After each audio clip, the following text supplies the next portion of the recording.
estás, Eric? Hola chamacos, muy buenas noches, soy Oscar Chavira dando comienzo a Política Nacional, totalmente en vivo, aquí desde el satélite emisor de YouTube. Bienvenidos sean a esta emisión, viernes 8 de la noche, que es la emisión tradicional de Política Nacional. Les agradezco la presencia en vivo a la gente que está ahí en el tag del YouTube. Ya llegó sí, ya hay parte del sindicato, ahí está el presidente, por supuesto, entonces ya podemos darle pa'lante, ¿no? Agradezco enormemente la gente que nos dio, híjole, ¿cómo decirlo, no? Que nos vio en febrero. Si ustedes vieran la gráfica de febrero del canal de Política Nacional, se sorprenderían, ¿no? Traíamos como 7,000 visualizaciones mensuales en enero, cuando nada más estábamos haciendo el puro programa semanal.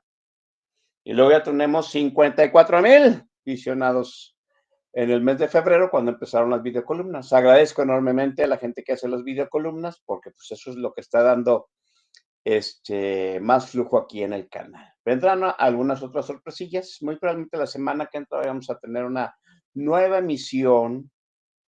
Así es que para que estén atentos allá al canal de Twitter, que es donde damos a conocer qué es lo que va a venir más adelante, ¿no? ¿Cómo les va? ¿Bien? ¿Todo bien? Les encargo por ahí si llegan a ver algún incisivo, alguna muela. No es mía, a mí me falta uno, pero ya me lo van a poner. Son los dientes más de Marcelo que han de haber sido desperdigados por todo el país después del soberano chingadazo que le puso Xochitl Gálvez en un tuit. Ay, Marcelo, ¿no? Y había gente que decía que Marcelo era el moderado, el inteligente, el que sabía comer con cuchillo y tenedor y todo. No, no, no, no, no, no. Dios mío. No, no, muchachos. Desde que Marcelo ganó la encuesta y dijo, no, pues que vaya Andrés Manuel, ahí perdimos a Marcelo, muchachos. ¿Sí? Había quien lo candidateaba para Movimiento Ciudadano. A este redomado imbécil, no, muchachos. Bueno, ahí les encargo, ¿no? Si ven allí algunas piezas dentales, son las del canal Marcelo después del mega chingadazo que le dieron ahora en Twitter. No lo ha visto, vaya a verlo. Creo que le va a levantar el ánimo en esta semana. Bueno, vamos a lo que venimos porque aquí también vamos a soltar algunos chingadazos, déjenme decirle, porque hoy va a estar la conversación como para sacar la libreta y tomar apunte. El invitado de hoy ya estuvo, fue uno de los primeritos que estuvo en los programas ya con video, le tocó estrenar en cierto sentido. Habló acerca del ejército, ¿no? Y quedamos de que, pues, todos aquellos que temen que el ejército no se va a jugar con Morena, pues yo le creo a él y él dice que el ejército se va a portar institucional. Institucional es el que el INE diga que ganó, ese va a ser el jefe supremo y hoy venimos a hablar de una de las partes medular, yo creo que la parte medular que está haciendo el tema de la campaña, que es la seguridad de este país. Déjenme dar un prólogo rápidamente. Bueno, no, déjenme presentarlo y luego doy el prólogo. Está con nosotros mi estimadísimo Alejandro Juárez. Se nos congeló la imagen, ¿qué pasaría? No, aquí soy, aquí ando. Sí, no, es que estoy aquí agandallando la pantalla. Está Alejandro, Ok, buenas sale. noches, ¿cómo estás? Muy bien, Oscar, aquí. Muchísimas gracias por la invitación nuevamente aquí a estar a Política Nacional. Y por supuesto, pues vamos a compartir puntos de vista y opiniones respecto a la situación de seguridad de las propuestas de seguridad de las candidatas a la Sí, presidencia de la República. que está siendo el tema pues más sensible de todo el electorado mexicano, ¿no? ¿Por qué? Mire, en el 2000, cuando hicimos la transición, cuando votamos por Fox, bueno, los que votamos por Fox, ¿no? El tema más escabroso en aquellos momentos, el tema que dominaba las encuestas, que decía, ¿qué es lo primero que tiene que atender el nuevo candidato? Era la economía, ¿sí? El tema de seguridad ni se perfilaba, ¿no? El tema era la economía. Y Vicente Fox, pues, atendiendo esa situación, ¿se acuerda usted? Los changarros, el inglés para sus muchachos, las escuelas tecnológicas, o sea, Economía es echarle para adelante, ¿no? Echar a andar el país económicamente con negocios, con pequeñas y medianas empresas, el país haciendo su chamba con eso de balancear la deuda externa que nos había asfixiado por allá a mediados de los 90. Y sí, ¿no? Yo debo decirlo, sexenios panistas, haya sido como haya sido, pues nos dieron una estabilidad económica que al menos para mí y gran parte de mi generación, pues Sí, nos brindó un desahogo económico y pudimos hacernos de muchas cosas que no tuvieron nuestros papás. Yo lo digo rápidamente, mis padres jamás tuvieron casa propia. Hoy todos sus hijos, todas mis hermanas y yo tenemos casa propia. Y eso fue en el sexenio, en estos dos sexenios peristas. Bueno, hoy, sí, las encuestas revelan que el tema más urgente que dice la gente, pues es el de seguridad, ¿no?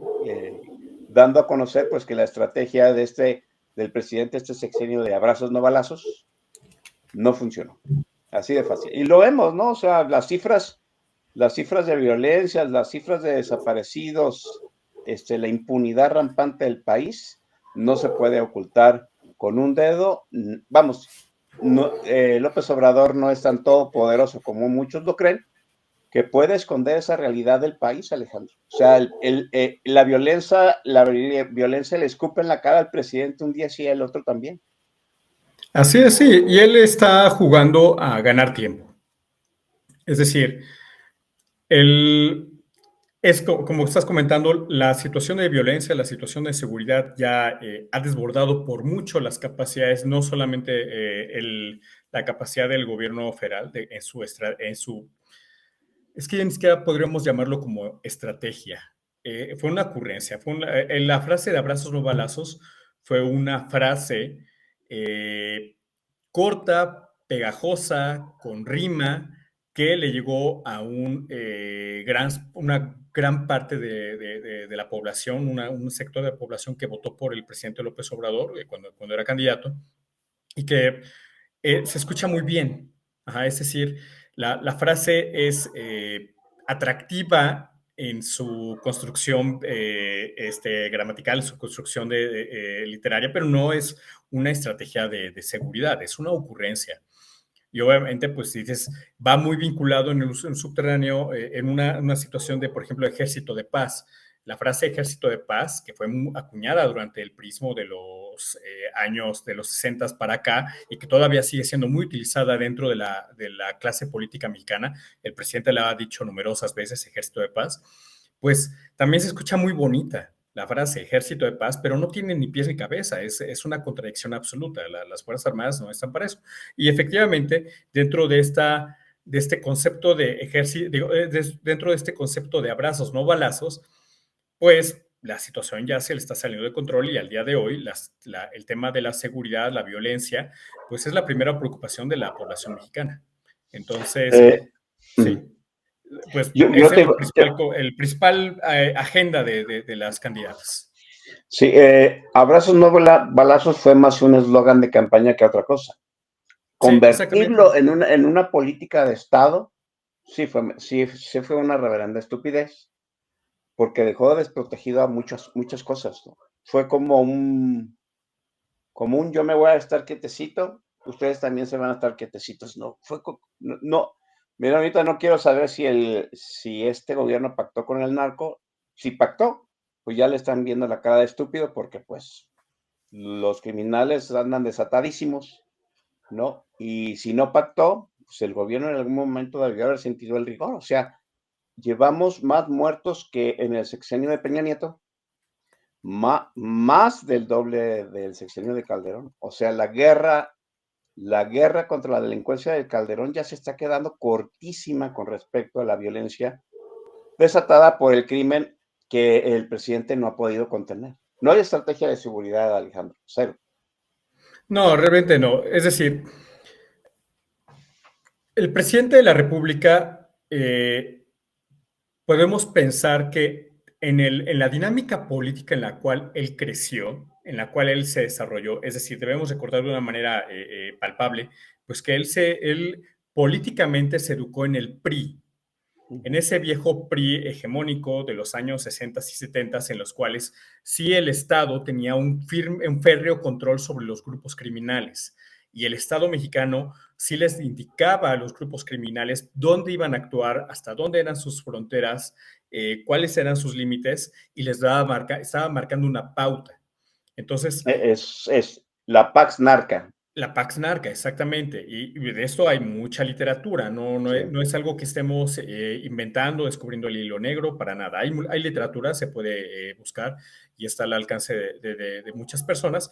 Y entonces, mucha de la narrativa que tiene el presidente de la República sí tiene vínculos directos con este tipo de visión del país muy de los 60s y muy de los 70s.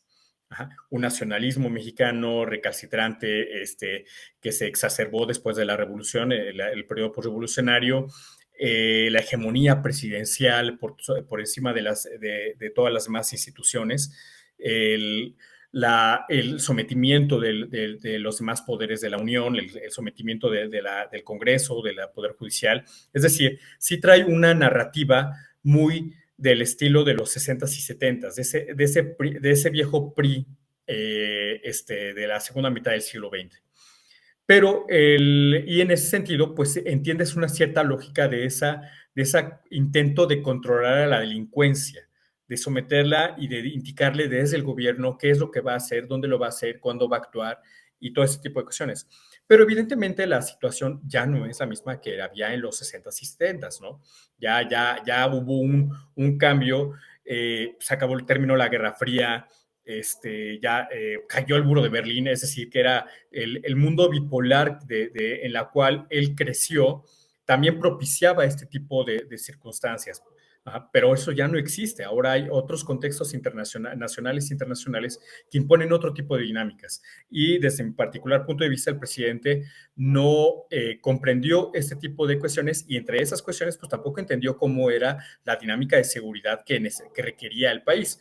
Yo lo he escrito en mis redes sociales. El presidente lo único que tenía que haberse dedicado era realmente a construir temas de seguridad y paz, porque había una relativa estabilidad económica, no estábamos pujantes, pero tampoco estaba mal la situación. Con que lo hubiera dejado algunas situaciones que continuaran su ruta, habrían mejorado. También estaban avanzando temas hacia justicia social. Se hubiera enfocado a procuración de justicia y temas de seguridad, sería un héroe nacional el presidente, y estaría muy bien parado, porque aparte llegó con todas las condiciones para trabajar. Congreso a su favor, respaldo popular, indiscutible apoyo democrático, es decir, es indiscutible que el presidente llegó con 30 millones de votos, el respaldo popular que tenía era apabullante, tenía todo para poder haber arrancado un programa de paz, de seguridad muy robusto, con una credibilidad que habría avanzado.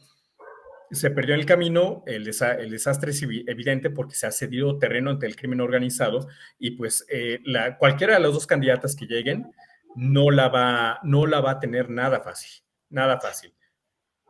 Fíjate, yo también llego a la misma conclusión que tú, ¿no? O sea, a mí me parece que fue el mayor error de cálculo del presidente, ¿no? Si hubiera resuelto el tema de seguridad, ahora, no estoy diciendo que lo resuelva 100%, si hubieran bajado verdaderamente los índices de criminalidad, si la gente se sintiera más seguro en la calle, no, hombre, o sea, le hubiéramos entregado al Congreso la reelección y lo que ustedes no se imaginen, ¿no? O sea, ahorita tendríamos un Nayib Bukele aquí, ¿no? Así de fácil. Nayib Bukele resolvió el tema de la criminalidad en El Salvador y ahorita tiene todo. Hasta la Suprema Corte de Justicia el símil de la Suprema Corte de Justicia en El Salvador. Sí, habría que hacer algunas precisiones sobre el escenario de Nayib Bukele, ¿no? Porque Ajá. Bukele es la fortaleza institucional de El Salvador no es igual a la de México. No, Y sí. las problemáticas del Salvador, por ejemplo, en cuestión de volumen de personas también, dimensiones del país, tampoco Sí, son sí, las sí. mismas, tampoco tienen la cercanía con Estados Unidos. Es decir, Bukele pudo actuar también desde una facilidad de instituciones más débiles que las que tiene el Estado mexicano. Y eso, por ejemplo, tiene que ver con soberanía. Ajá. Muchas personas piensan, por ejemplo, que el concepto de soberanía está exclusivamente vinculado a una seguridad territorial.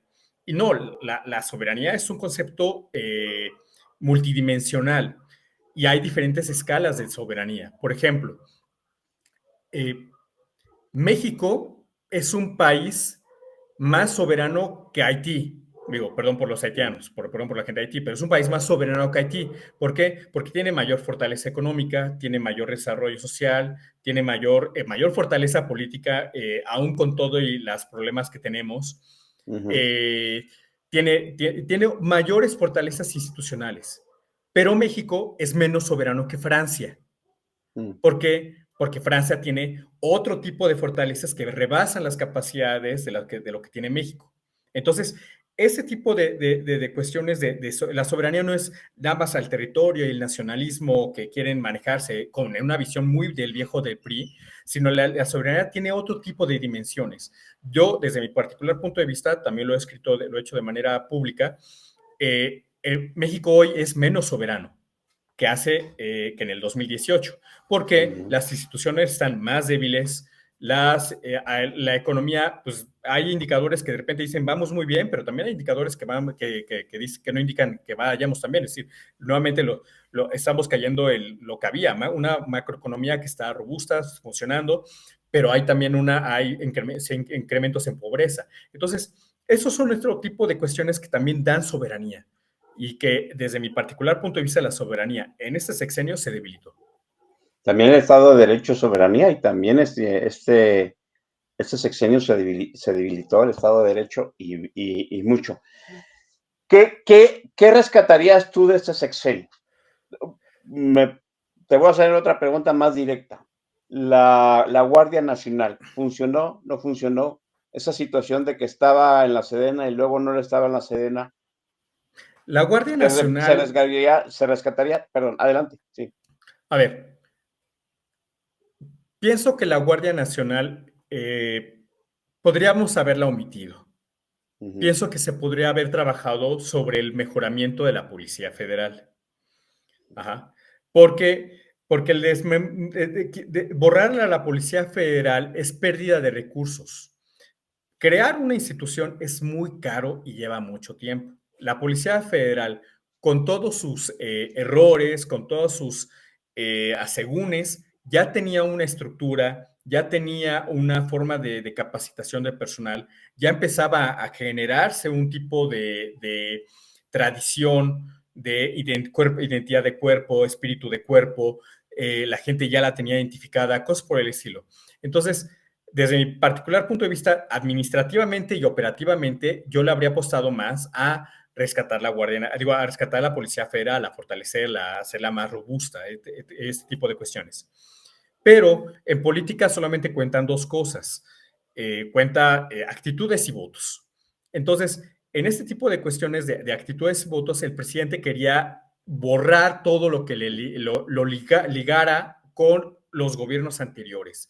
Entonces, en ese sentido, pues la Policía Federal venía de Ernesto Zedillo, estuvo con Fox, con el presidente Calderón y Peña. No, pues yo voy a quitar la Policía Federal y voy a crear mi propio cuerpo, porque aparte dentro de esta narrativa, de esta cosmovisión del prismo de la segunda mitad del siglo XX que tiene López Obrador, Guardia Nacional, por alguna extraña razón que no entiendo, lo vinculaba con las guardias nacionales del siglo XIX, con las que habían peleado en la invasión francesa y en las cuales había estado Benito Juárez.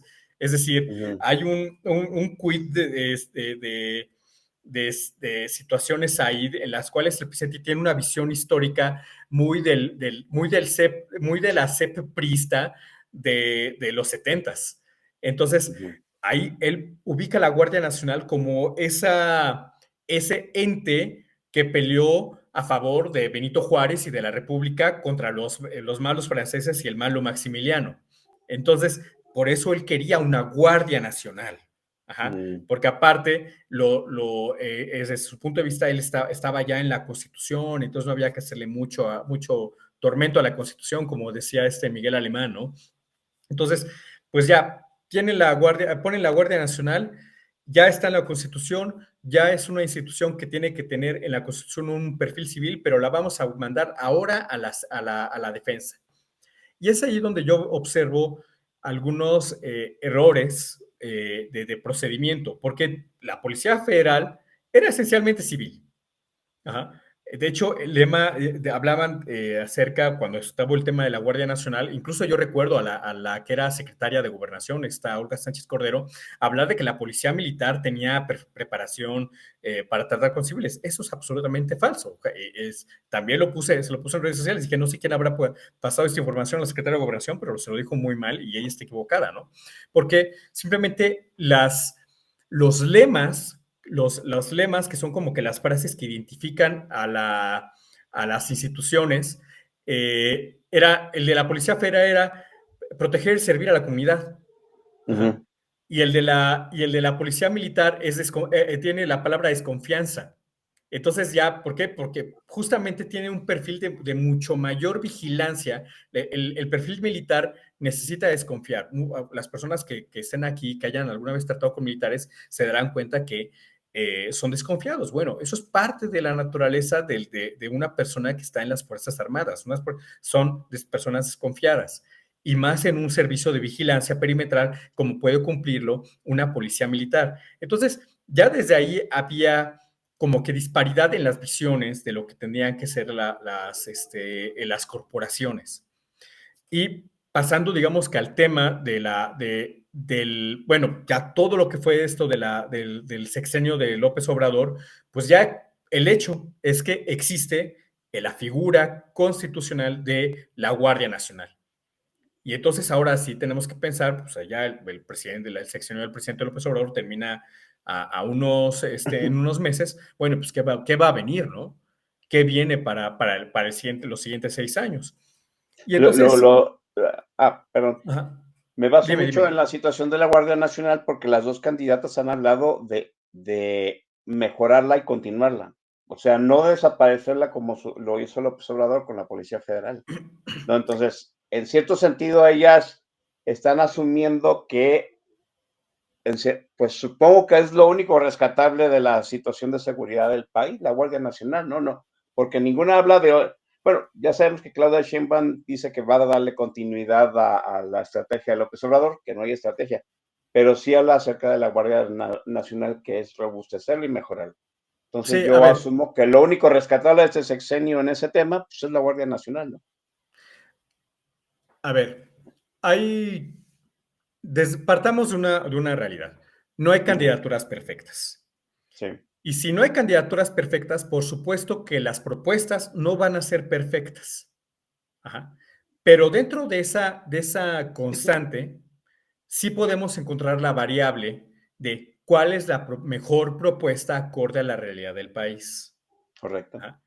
Entonces, pues vamos a enfocarnos en qué es lo que están diciendo las dos candidatas. Las dos candidatas efectivamente hablan de fortalecer a la Guardia Nacional, pero ¿en qué sentido estarían fortaleciendo a la Guardia Nacional? Y esa es la enorme diferencia. Claudia Sheinbaum, por supuesto, ella va a decir que va a fortalecer la Guardia Nacional, pues porque el presidente le está heredando esa corporación. Pero ella apoya que la Guardia Nacional sea transferida de manera definitiva a la defensa. Y desde mi particular punto de vista, eso no ayudaría no solamente a la Guardia Nacional, no ayudaría tampoco a la defensa. Es decir, la Secretaría de la Defensa Nacional se debilitaría si se incorpora a la Guardia Nacional como parte de su estructura orgánica. ¿Por qué? Y porque deben de tener naturalezas diferentes. Es decir, la Secretaría de la Defensa Nacional, su propio nombre lo indica, es Defensa Nacional. La propia institución debe estar enfocada hacia otra situación, que durante a una defensa exterior, una defensa sí de los intereses de México hacia el extranjero, hacia otros territorios, que durante 70 años, después de la revolución, no la hayamos utilizado para ese propósito, es otra cosa. Entonces, las personas que nos estén viendo, yo les invito a que vean la primera plática que tuvimos, porque ahí explicamos de una manera mucho más detallada por qué la Secretaría de la Defensa Nacional tiene una participación directa en temas de seguridad interior, ¿no? Pero eso ya tiene que cambiar. ¿Por qué? Porque nuevamente, retomando el argumento que hace un momento mencionaba, el mundo ya cambió. Ajá. Y México sí tiene que prepararse para amenazas exteriores, que sí existen. Muchas personas ubican el concepto de, pues no, pues ¿quiénes van a ser los enemigos que vaya a tener México? Pues Belice, Guatemala o Estados Unidos, porque lo observan desde un concepto muy territorial, muy de Exacto. tierra. Ajá. Pero lo comenté la primera vez que hablamos, la frontera más grande que tiene México es el mar. Y del otro lado del nuestro Pacífico está China. Y China, cada vez que hace una declaración o incrementa su poder naval, no es nada más un mensaje para Estados Unidos, también es un mensaje para México. Sí. Entonces, sí existen amenazas exteriores en esa dimensión, y las Fuerzas Armadas mexicanas deberían de apostarle a prepararse para esos posibles escenarios, que aparte se van construyendo de muy poco a poco, no son rápidos. Es decir, la Segunda Guerra Mundial no estalló de la nada, tuvieron que pasar 20 años, 20 años para que volviera a estallar después de la Primera Guerra Mundial. Pero la Primera Guerra Mundial tampoco vino de la nada.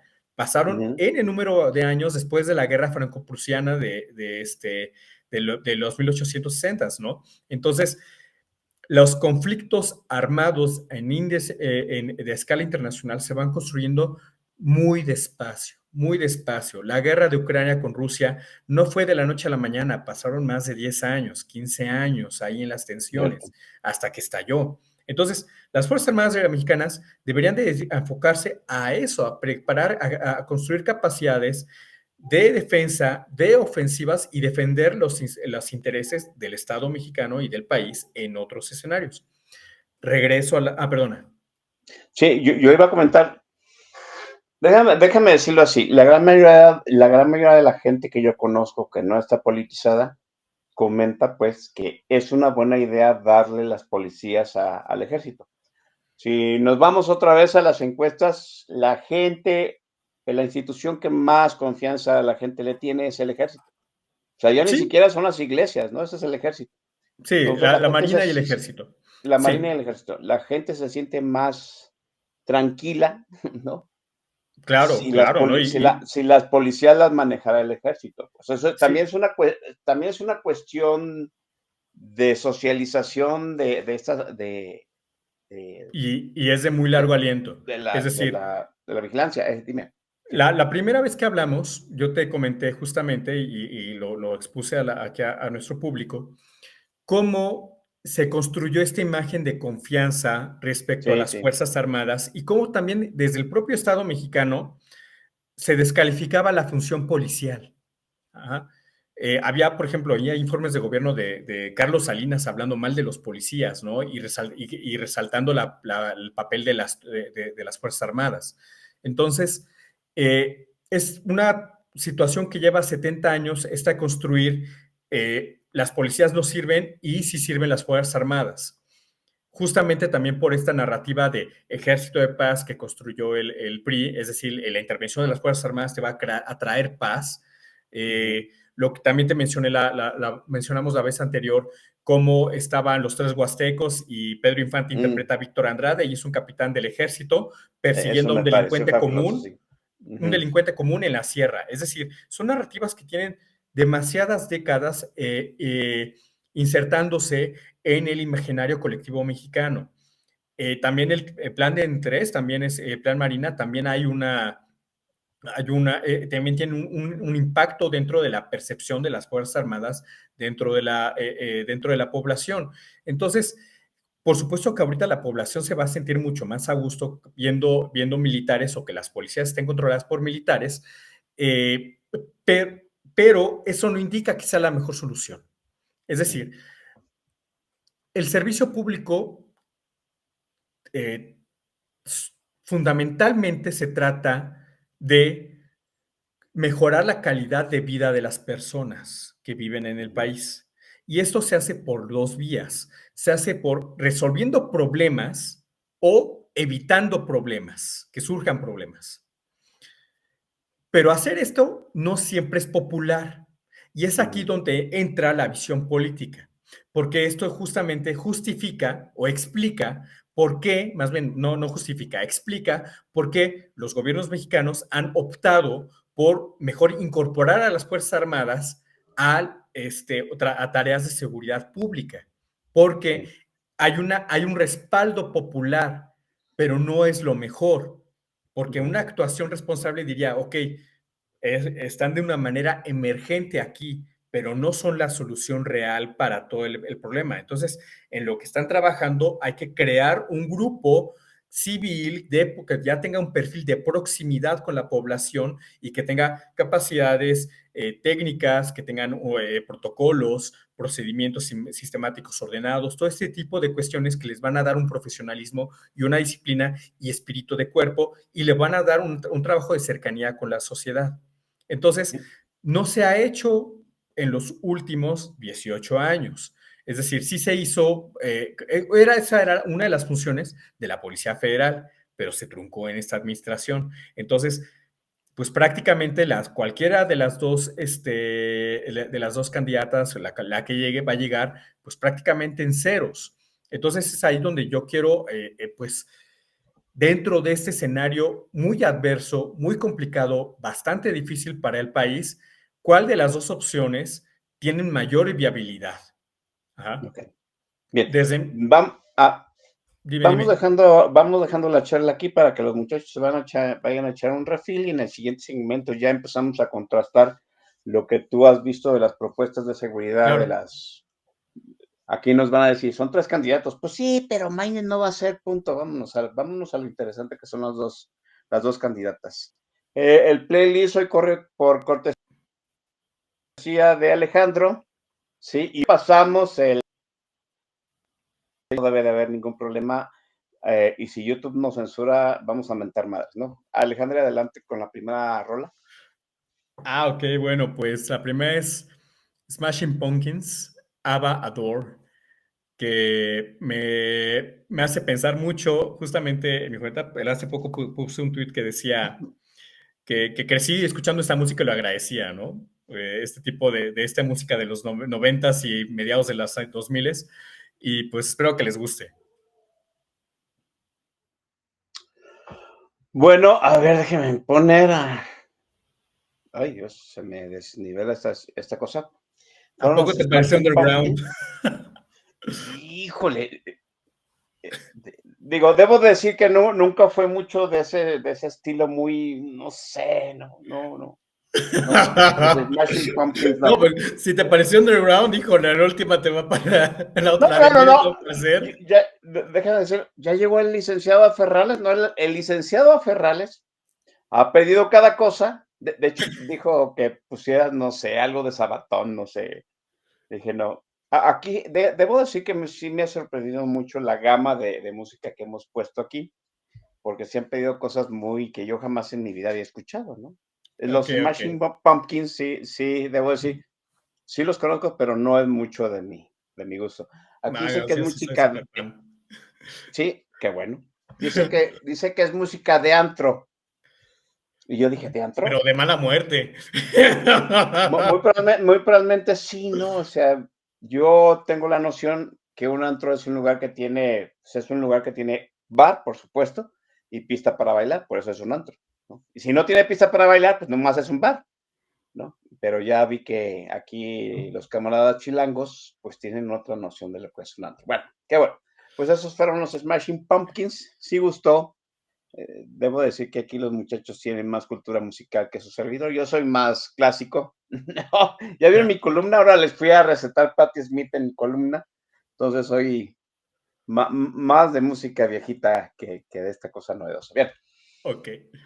estabas tú hablando acerca de que de las dos candidatas, de alguna forma, empiezan de cero porque no hubo estrategia de seguridad en este sexenio. Sí, Lo único que van a heredar es la Guardia Nacional, ¿no? Eh, Claudia Sheinbaum se vende como que pues, ella es la única que tuvo experiencia de gobierno y logró bajar los índices de criminalidad de la Ciudad de México. Yo no he encontrado a alguien que me diga que no, quiere decir que sí, supongo no, yo. pues Yo no, bien. Lo que pasa es que justamente, a ver, los índices de crimen, hay dos tipos de encuestas que hace INEGI, que es lo que ya quiere vender. Una Ujú, es la ENSU y el otro es la ENVIPE.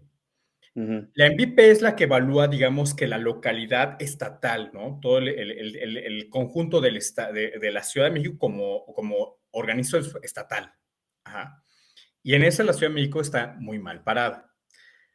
La ENSU va por cuestiones más a nivel municipal, que aquí en la Ciudad de México serían las alcaldías. Ajá. ujú, Y ahí es donde repunta la situación porque hay alcaldías que se sienten más seguras. El caso, pues, es Benito Juárez.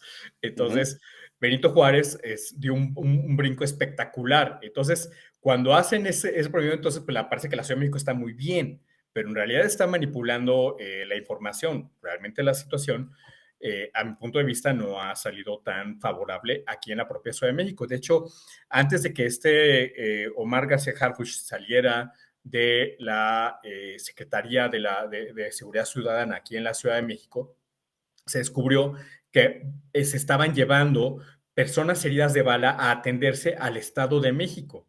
Y entonces, oh, en el momento en que las atienden en el Estado de México, se registra esa persona herida de proyectil de arma de fuego en el Estado de México, no en la Ciudad de México.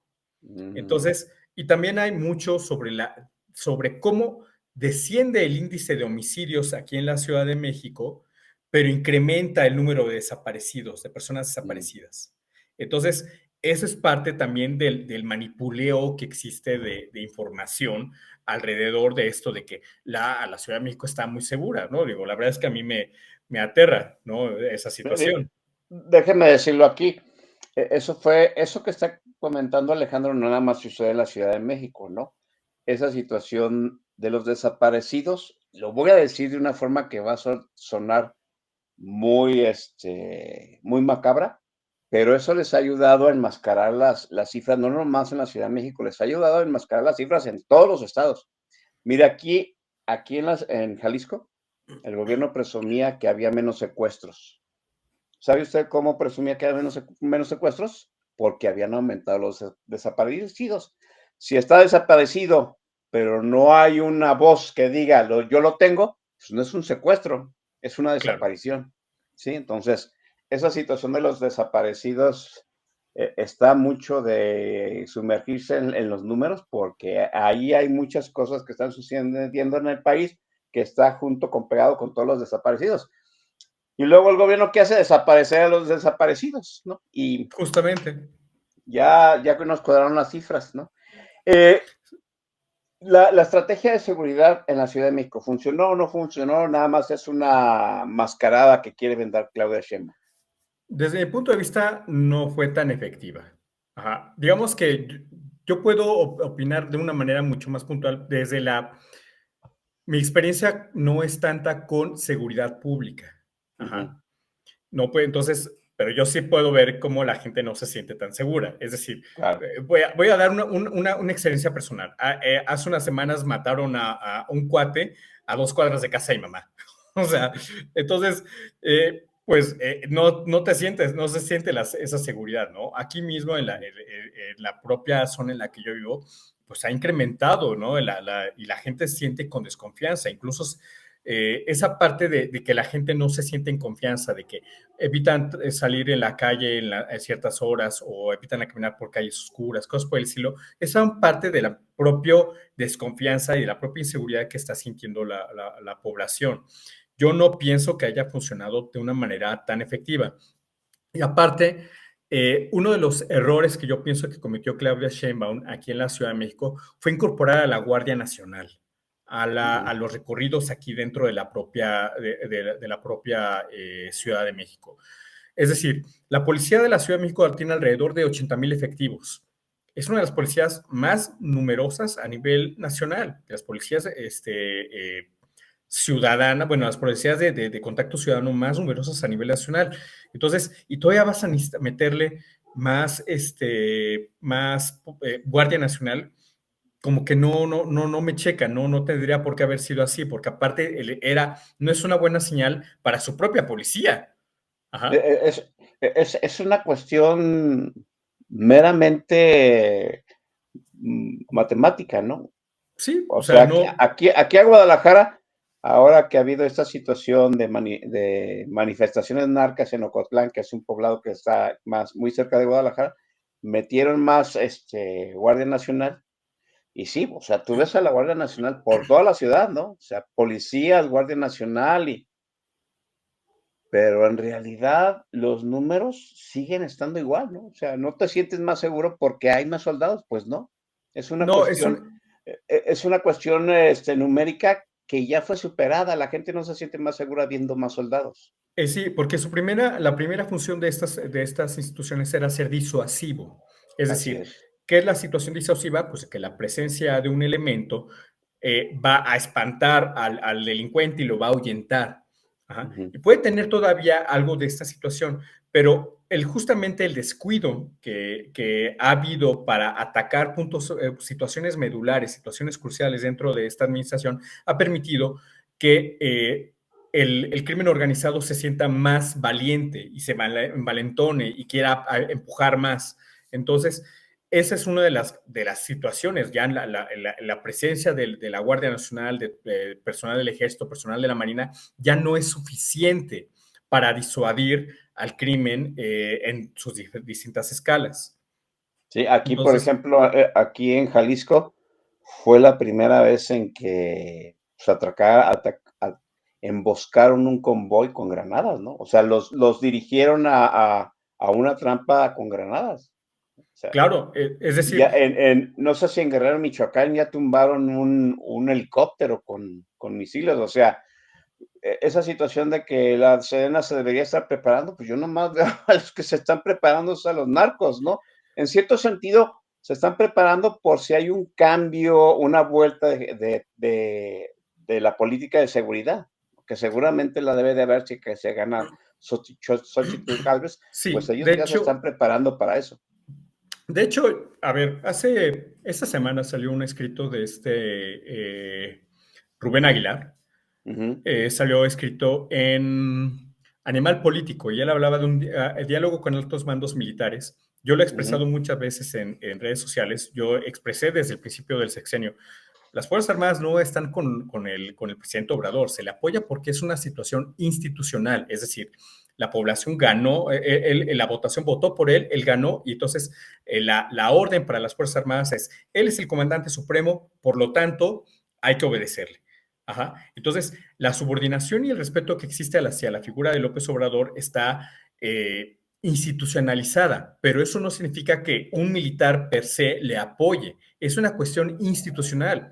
Y Rubén Aguilar en su escrito dice justamente eso. Dicen, él habla con mandos de las dos instituciones y le dicen, el grueso él dice, el 95% de las tropas no apoyan al presidente. Ajá. Están y ya quieren que se vaya.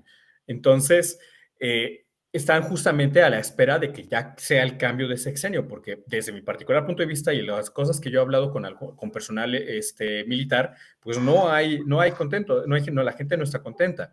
Claro, siempre va a haber pues alguien que se esté llevando que esté siendo beneficiado. Eso es inevitable y va a ocurrir no nada más en esta administración, ha pasado en todas las administraciones, y muy probablemente haya personas que sí lo apoyen, pero el grueso de las personas, o por lo menos yo no he conocido a alguien, a una persona militar que diga, sí, yo estoy con el presidente López Obrador, etc., ha sido un gran comandante, no dice, no, pues es el comandante y no te queda de otra, pero de que yo lo apoye, no, tampoco.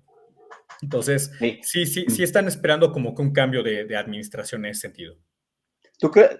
Cambio de administración que no quiere decir un cambio de estrategia, ¿no? Si gana Claudia Sheinbaum, va a ser un cambio de administración. Mucha gente piensa y ya están vendiendo la idea que es parte de la estrategia de campaña de que ella va a ser diferente.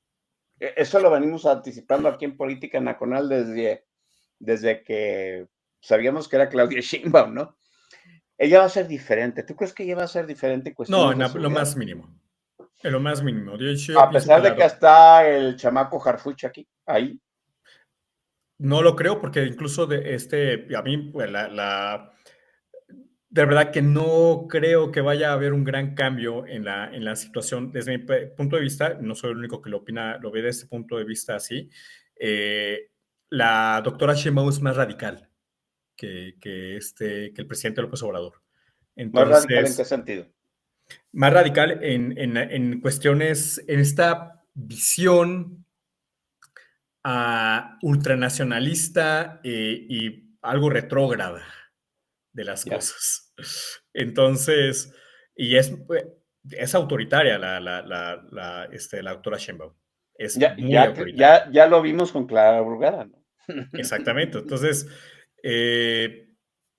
no, yo no pienso que vaya a cambiar con ella. Yo pienso que al contrario tendería a desmejorarse las cosas, porque aparte, pues así se manejó en la Ciudad de México. Es decir, nadie se puede llamar después llamado a la sorpresa después, si hay situaciones que empiezan a ocurrir. O sea, la mujer no tiene un gramo de vocación, por ejemplo, no sé, climática, ¿no? Que ella es algo como se lo quiere vender, que tiene una vocación de medio ambiente, pues no, tampoco. Y su desempeño, pues simplemente hoy fue la manifestación del 8 de marzo y pues tanto todas las mujeres tienen el registro de cómo se comportó con ellas en las manifestaciones en el Zócalo, ¿no? Entonces, Sí, claro. pues no, yo no pienso que vaya a ser una persona muy accesible.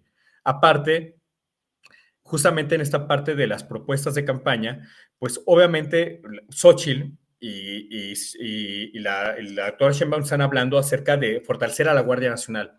Y yo Ujú. hace un momento comentaba pero Sheinbaum apoya a enviar a la Guardia Nacional a la Secretaría de la Defensa Nacional. Y yo argumento que eso no le va a ayudar ni a la Guardia Nacional ni a la defensa en el largo plazo. Ujú. Porque justamente por esa situación de que la Secretaría de Defensa Nacional tiene que enfocarse institucionalmente hacia otro tipo de objetivos y la Guardia Nacional tiene que enfocarse hacia otro tipo de objetivos de seguridad interior, para que era, sí, ahí sí es, encajaría la función de la Guardia Nacional. En México, también lo comentamos en el otro capítulo, tenemos el problema de que no sabemos distinguir bien lo que significa seguridad nacional, seguridad interior y seguridad pública, o ciudadana, que la seguridad pública y ciudadana. Entonces, tenemos un concepto de seguridad muy nebuloso. Ujú. Y entonces, por ese mismo concepto de seguridad que es nebuloso, que no está bien definido, se piensa que se pueden mezclar todas las cosas. Y no, cada una debe tener un límite definido, unas competencias, jurisdicciones, ascripciones bien definidas para saber qué le toca a cada quien. Entonces, las Fuerzas Armadas les toca fundamentalmente seguridad nacional. La Guardia Nacional debería de actuar justamente en seguridad interior y la seguridad pública, pues es la policía de proximidad, la policía municipal, la policía de barrio, en ese sistema de cuadrantes. Entonces, no es tan claro estas tipos de cuestiones en diferentes escalas y sobre todo se te percibe con mucha visión política y por eso se piensa que se puede meter todo en todo y que en realidad va generando mayores problemas. ¿Qué es lo que veo en la propuesta de esta Xochitl Gálvez? Xochitl Gálvez también habla de la fortaleza de la Guardia Nacional, pero va en otra dirección, es decir, parten de la misma base común, fortalecer a la Guardia Nacional, pero Ujú. la propuesta de Sheinbaum es meterla a la defensa y no ahonda más. En cambio, Xochitl Gálvez de una manera muy concreta dijo, vamos a tener un mando civil, como está en la Constitución. Y entonces ya ahí te deja ver más o menos de qué perfil va a, hacer a dirigir las cosas. Dime. Eso de mando civil, debo decirlo, sí, a mí me parece tramposón. Y Ujú. lo han hecho trampa, no solo los de Morena, lo han hecho trampa el PRI y el PAN. Porque Ajá, mando civil, y luego resulta que es un militar de retirada, ¿no? Yo sé ajá. que los militares retirados pues ya son civiles, ¿no? Pero no deja de ser tramposón que al final de cuentas, pues el mando civil no deja de ser sacado de una formación militar. No hay un mando civil. Yo sé que podemos poner a Durazo, que fue de los últimos mandos civiles que tuvo la policía, y nefastísimo el sujeto, pero ¿Tú cómo ves en este país? ¿No tenemos un mando civil que pueda dirigir la Guardia Nacional, la Para eso es Policía que Federal? existe la experiencia de la Policía Federal. Ujú, Ajá. Mucha gente de la Policía Federal hizo carrera policial.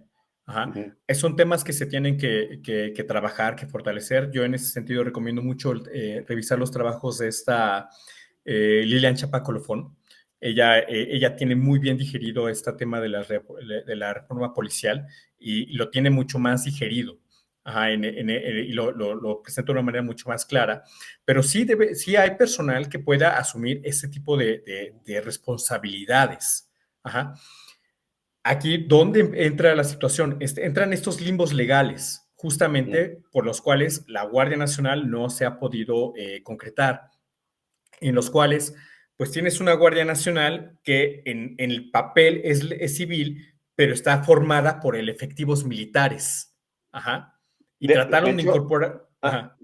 de hecho, los mismos miembros de la Guardia Nacional llegó un momento a la mitad del sexenio que no sabían, ¿En o sea, dónde? no sabían institucionalmente en dónde estaban, ¿no? ¿En qué cancha estaban jugando? Así es. Exactamente. Y hay una situación que cualquiera de las dos va a tener que, de las candidatas que gane, va a tener que entrarle. Es decir, ¿cómo le vas a resolver el limbo legal a este personal que está aquí? Porque, pues dices, a ver, yo soy, no sé, en el ejército y soy sargento segundo y de repente me mandan a la Guardia Nacional, pero ya para cuando yo ya sea sargento segundo es porque ya tengo unos 13 años de servicio, técnicamente ya me faltarían 7 años para poderme ir de retiro y pues a lo mejor no me quiero quedar los 30, sino me voy a los 20, pero pues ya llego aquí y ya me paso a esta situación, pues voy a perder mi antigüedad en la defensa, no, pues no me conviene. Ajá. Exacto. O la Guardia Nacional me va a ofrecer todas las prestaciones que me está dando la defensa, que es seguro médico, tal vez ya cuando califique algún crédito hipotecario, cosas por el estilo.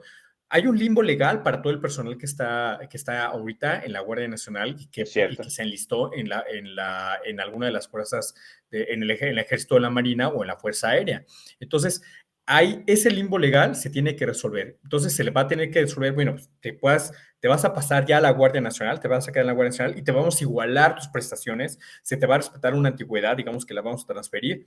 No sé cómo lo tengan que resolver, pero se tiene que resolver. Y eso va a ser una de las conversaciones muy incómodas que van a tener la próxima comandante suprema con un organismo, un congreso que no sabe cómo le va a tocar y con las Fuerzas Armadas. Entonces, Correcto. sí va a haber una serie de tensiones ahí y eso le va a tocar a cualquiera de las dos que gane. ¿Cuál va a ser la otra situación? Ah, bueno, pero específicamente si gana Xochitl, porque si gana la doctora Sheinbaum, Sheinbaum va a demandar la defensa y entonces ahí va a ser como que una, un De ahí arreglo más partiste, ya te interno estoy de, devolviendo, sí. exactamente, te estoy devolviendo al personal y ya tú lo vas a manejar, ¿no? Entonces Ujú. va a ser más bien como que una situación que va a tener que atender esta Xochitl en el primer año de su gobierno. Y, Xóchitl Gálvez promete duplicar los miembros de la Guardia Nacional. ok, Ahorita son operativamente es imposible. 150,000, ¿no? Creo que son 150,000. No hay forma de duplicar la Guardia Nacional en los términos en los que ella lo está planteando. Sí O sea, puede incrementar el volumen. es una propuesta imposible. Tendría que estar enlistando entre 68 y 69 efectivos al día, desde el día 1 de su gobierno, y entrenarlos, capacitarlos y mandarlos a operaciones para poder cumplir con la meta de los 150,000. 68 al día. Desde mi punto de vista, no hay forma de hacer eso. Ajá. Entonces, Conversábamos contigo la vez pasada que la primera convocatoria para la Guardia Nacional fue pues un desastre, ¿no? Un fracaso sí, absoluto. me acuerdo que fue un número irrisorio de efectivos, si no mal recuerdo, no tengo ahorita aquí bien el dato, pero lo voy a buscar y después se los comparto. Fueron 5 personas que se presentaron a reclutarse como civiles y enlistarse en la Guardia Nacional. 5 personas. Después de una campaña así de vamos a enlistar en la Guardia Nacional y no, fue un desastre eso, ¿no? Entonces, pues tiene que resolver esa parte de la del reclutamiento, de hacerlo atractivo y de hacerlo y de sí prometer buenas prestaciones. Yo no me parece positivo que Xochitl haya hablado de duplicar el número de efectivos de la Guardia Nacional. Aún así sigo pensando que la mejor, retomando lo que hace un momento mencioné, como no hay candidaturas perfectas, sus propuestas tampoco van a ser perfectas. Correcto. Pero dentro de las propuestas que hay, me parece mucho más viable la de Xochitl que la de la doctora Sheinbaum. Ajá. ¿Por qué? Porque ¿qué es lo que propone Claudia? Claudia, aquí los tengo a la vista, consolidar a la Guardia Nacional. La Guardia Nacional vigilará caminos y se coordinará con policías estatales. Bueno, la Policía Federal ya hacía eso y ahorita la Guardia Nacional ya vigila los caminos, ¿no? Reuniones tempranas del Gabinete de Seguridad. ¿Como para qué cuernos vas a hacer eso? O sea, hay una diferencia si se reúnen a las 6 de la mañana o se reúnen al mediodía, todos Eso es los días. O sea, es una situación no, totalmente mediática. no tiene ningún sentido eso de las reuniones. Ajá. Todos lo pueden arreglar por un Zoom incluso, ¿no? O sea, invitar al fiscal general al gabinete de seguridad. Bueno, hasta donde yo recuerdo, el fiscal general es una institución independiente, la fiscalía, ¿no? Y es autónoma. Entonces, como, ¿para qué tendría que estar ahí en esa reunión como dentro del gabinete presidencial? Pienso yo, No. lo invitas. ¿Va a Ajá. aportar algo diferente a lo que se ha hecho en este sexenio? Pues no, no. Sí, no tiene mayor sentido, ¿no? Coordinación entre fiscalías y Guardia Nacional. Pues digamos que eso podría ser como para las puestas a disposición, primer respondiente, cosas por el estilo. Ajá. Castigar extorsión con prisión preventiva oficiosa. Todos los estudios indican que la prisión preventiva oficiosa no funciona. Ajá. Que hay personas que pueden pasarse guardadas 2, 3 años y no les van a No, no dar, llegar a juicio, sí. no llegan a juicio, ¿no? Y si esa persona es inocente, pues ya la fregaste Ya dos la o tres arruinaste. años o muchos más años, ¿no? Jueces y ministros por voto popular. También ya hay mucha literatura que demuestra que eso es una tontería y es algo que responde absolutamente a cualquier demagogia, ¿no? Una situación demagógica. Tribunal de Disciplina Judicial. Esto creo que es una de las cosas también peligrosas dentro de lo que está proponiendo esta Sheinbaum, porque ¿quién va a determinar cuál es la disciplina judicial? Yo entiendo perfectamente, por ejemplo, por ejemplo, lo que acaba de ocurrir recientemente de que bloquearon el periférico aquí en la Ciudad de México porque un juez dejó libre a un agresor sexual de una niña de 4 años, porque la niña no supo determinar dónde había sido la agresión, ¿no? Dónde había sido la violación. Oye, pues Así sí, es. se va atendiendo a eso, pero se puede llevar también a otros casos en los cuales, por ejemplo, en la narrativa actual de la presidencia, que señala directamente a jueces que dictaminan en contra de las grandes obras que está llevando la administración. Entonces puede ser una situación muy filosa, muy peligrosa, porque al tiempo que buscaría castigar estas intervenciones de jueces que liberan personas que evidentemente no deberían estar libres por las situaciones que están alrededor por las cuales están siendo perseguidas o denunciadas, o en beneficio de esa imagen de pueblo, vamos a presionar a un juez, aunque se está conduciendo con legalidad. ¿Me explico? Si hay una Sí. cierta situación ahí. Y por eso, último, dice, crear el programa Jóvenes Unen al Barrio y Reconectando con la Paz. Cristo, pues, ok, yo estoy de acuerdo que la construcción social y de tejido social es fundamental para poder llegar a una reconstrucción social, pero para que esa reconstrucción de tejido social funcione, tienes que hacer otra serie de cosas de manera paralela y todo lo que está proponiendo no va a permitir que esto funcione. Sí es una buena idea, pero no va a permitir que puedas. Como que otras, qué extra que de lo que se está haciendo para recomponer el tejido social tú propondrías? O Yo sea, propondría, Cristo, ujú. yo propondría reconocer que la estrategia ha sido un desastre. La estrategia por la vía militar. Primero que nada, eso es una pieza fundamental para poder eh, reconstruir este tipo de circunstancias. Y vamos, muchas personas no lo saben, pero mi primera carrera es de diseño gráfico. Yo soy Ujú, fotógrafo, yo estudié diseño gráfico en la UNAM, en la Escuela Nacional de Artes Plásticas, eh, porque era donde yo podía acceder a ser fotógrafo. Ajá, era ujú, donde yo podía ser fotógrafo. A mí siempre me interesó la fotografía, estudié diseño gráfico, jamás lo ejercí, pero ejercí fotografía porque ahí lo podía estudiar. Pero estar tratando con personas que hacen arte te da muchas perspectivas diferentes. Ajá. Entonces, me queda claro que el arte puede ser una gran herramienta para reconstrucción de tejido social. Ajá. Y ya existen muchas expresiones de en torno a la violencia que el país está sufriendo, sí, expresiones artísticas. Hay, eh, vaya, tal vez no compartamos, pero hay corridos, ajá. Hay desde los narcocorridos que me parecen detestables, pero también hay corridos que hablan de violencia, ¿no? Hay pintura, hay fotografía que habla de esto, hay literatura que habla de este tipo de cuestiones. Y yo voy a hacer aquí entra el Alejandro historiador, un símil con lo que pasó con la literatura de la revolución o el arte nacionalista de la posrevolución. México actualmente, desde mi punto de vista, sufre traumatismo de estrés postraumático generalizado. ujú, ujú, Ajá. Tenemos desconfianza, la gente tiene miedo, cosas por el cielo. Todo esto ha sido resultado de un traumatismo de estrés postraumático que se ha creado durante los últimos 18 años. La gente, correcto. ajá, incluso se bloquea ante escenas de violencia, ya no quiere saber más de este tipo de cuestiones y eso es parte también del TEP, que está muy documentado, por ejemplo, en Estados Unidos. Bueno, ¿en qué otro momento de la historia nuestro país tuvo este tipo de escenarios de violencia tan Mm, exacerbados? En la revolución.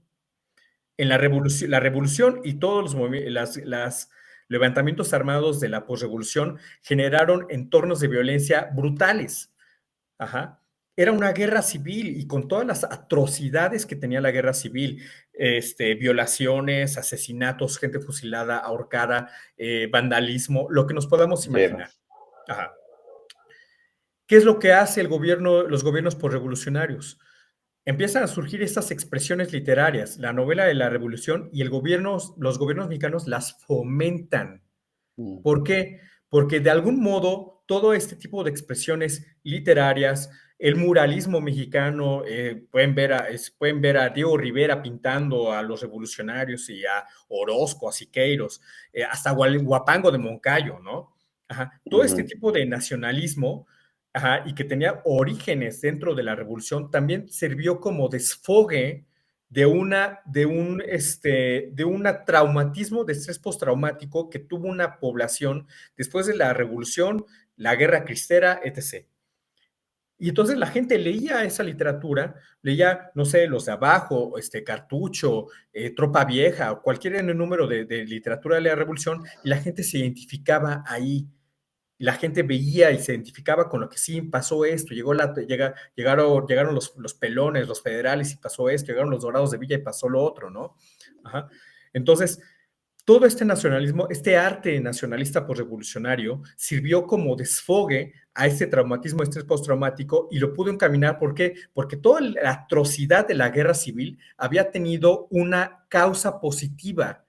Ajá. Y ujú. la causa positiva fue la revolución contra Díaz, el dictador, ajá, nos levantamos contra la opresión, etc. Entonces, todo este dolor fue por algo positivo y ahora estamos en el nuevo sistema postrevolucionario que nos va a traer beneficio y paz social y el IMSS y el ISSSTE y Pemex y todo esto. Ajá. El nacionalismo postrevolucionario. Por eso es bien importante tener perspectiva histórica. Pero Fíjate, actualmente, no, adelante, adelante. actualmente eso no existe. Es cierto. Porque todas estas expresiones artísticas que tienen como origen la violencia que sufre el país, no tienen cómo desfogarse. Y el gobierno, los gobiernos que ha tenido México, no han tenido forma de capitalizarlos, porque la única forma de capitalizarlos y hacer que sirvieran para desfogue y reconstrucción social es que aceptara, sí, la cagamos, estuvo mal enviar a las tropas de esta manera. Ajá. Lo hicimos mal, no salió, se perdieron vidas, se desgastaron las Fuerzas Armadas, perdimos tejido social, el crimen se fortaleció. El primer paso es aceptar, hay que cambiar la estrategia, no hay de otra. Que de hecho es lo que hace Xochitl, ¿no? Xochitl dice, Xochitl la está, cagamos. Xochitl está reconociendo que la estrategia tiene que cambiar, pero ese ya es un gran paso, la estrategia tiene que cambiar, pero de que ella lo diga a que haya cambios evidentes en su gestión, ya son otras cuestiones, porque no es porque ella lo reconozca, ya va a haber cambios. Es una serie de procesos. Ella ya está diciendo, hay que cambiar la estrategia. El desgaste que se ha perdido frente al crimen organizado en estos 6 años la obliga, no hay de otra, la obliga a tener que recurrir a las Fuerzas Armadas. Ajá. ¿Por qué? Porque hay lugares, también lo mencionamos en la conversación anterior, hay lugares que ya están total y absolutamente controlados por el crimen. Y si no vas con Fuerzas Armadas, no hay de otra. Y el primer paso que tiene que hacer es recuperar el control del Estado. Alguien, o sea, ya la están acusando de querer revivir la guerra de Calderón, ¿no? O sea, esa es una narrativa muy, muy bien creada por parte del grupo en el poder, ¿no? La guerra de Calderón. Tan es así que Calderón ya pasaron 2 sexenios de Calderón y seguimos hablando de la guerra de Calderón cuando ya ni siquiera es su guerra, ¿no? O sea, ya pasó Peña Nieto, bebé, y ahora está López, pues ya no es la guerra de Calderón. Ahora Sí, la guerra que han creado ellos dos, o que creó López, la guerra que no quiso enfrentar López Obrador, pues nos dejó más muertos, ¿no? Que la guerra de Calderón. sí, de hecho, pues es una situación muy, ¿cuál sería el símil histórico? Muy de Chamberlain, ¿no? Ujú. Chamberlain, el primer ministro británico que quiso apaciguar a Adolfo Hitler Pactando con él, sí. pactando con él y al final pues se tuvo que renunciar pues porque era evidente que este cuate no iba a ceder. Bueno, pues igual modo el crimen no va a ceder. Ajá.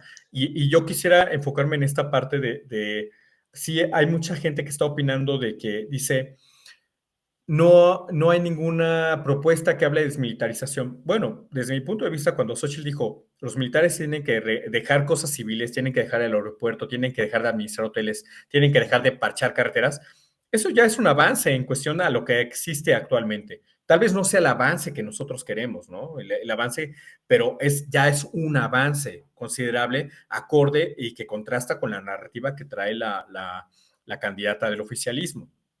Hay gente Yo te que dice diría, que el ejército se va a negar a dejar todo lo que le dieron. no, yo te comenté la vez anterior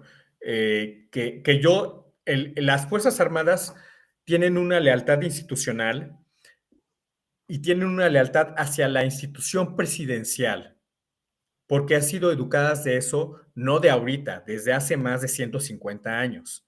Es decir, no por nada, Porfirio Díaz logró tener un efectivo control del país durante 30 años. ¿Por qué? Porque lo que hizo fue reformar a las Fuerzas Armadas, educarlas y que ahora desactivar a los demás figuras caudillistas y que el único caudillo fuera él. Y entonces las tropas que salían egresadas del colegio militar reformado del Porfiriato le eran leales a él. Eso fue exactamente lo mismo que hizo Joaquín Amaro en la postrevolución. Vamos a reformar las Fuerzas Armadas, vamos a educarlas y ahora desactivamos a los caudillos militares y ahora las Fuerzas Armadas van a ser leales a la institución presidencial que va a rotarse cada 6 años. Entonces, las Fuerzas Armadas tienen por lo menos un siglo de educación en esta dirección, de lealtad a la institución presidencial. Si gana Xochitl,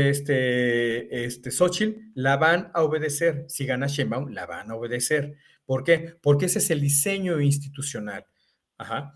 Eso tiene una parte positiva cuando te toca un buen comandante, pero es un desastre cuando te toca un pésimo comandante. ¿Por qué? Porque si el comandante da una orden errónea, pues ya se fregó la cosa, ¿no? Que fue lo Entonces, que sucedió en este sexenio, ¿no? y es lo que ha sucedido en otros sexenios también, o sea, no podemos excluir de algunas responsabilidades de las otras presidencias. También las otras presidencias se dieron órdenes erróneas. Entonces, pero sí, desde mi punto de vista, en esta administración fue las peores órdenes que se han dado, ¿no? Bueno, Entonces, déjame dejar la dime. conversación aquí para regresar acerca de esa situación que escribiste en un tuit y me parece que no se está tomando mucho en situación. Regresar la paz, por muy irónico que sucede, regresar la paz a las calles va a necesitar fuerza. Sí, Y no va a ser igual de sencillo que en los tiempos de Calderón, porque no. como dijimos, pues la delincuencia organizada se estuvo preparando 2 sexenios para lo que se le venía encima, ¿no? Déjenme dejar la charla aquí y vamos a la siguiente rola de Alejandro Juárez, que de hecho para eso lo trajimos, para que pusiera su música, ¿no? Alejandro, adelante. Ok, bueno. Pues la siguiente es Snow Ghost, el grupo, y se llama The Haunted, la pieza. Y habla justamente de el cazador que resulta cazado. No hay que subestimar a la gente.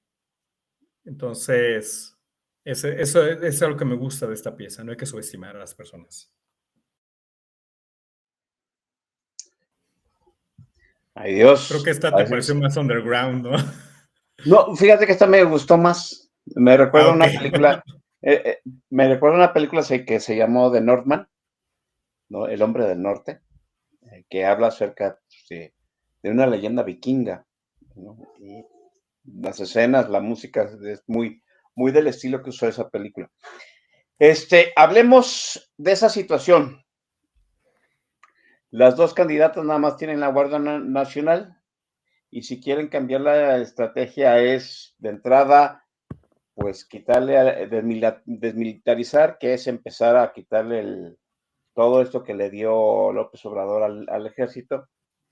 Yo sé que López Obrador luego lo va a usar el argumento de, mira, le quitan al ejército porque quieren volverse a hacer el negocio y van a empezar con la corrupción de aduanos, aeropuertos, puertos, etcétera, etcétera.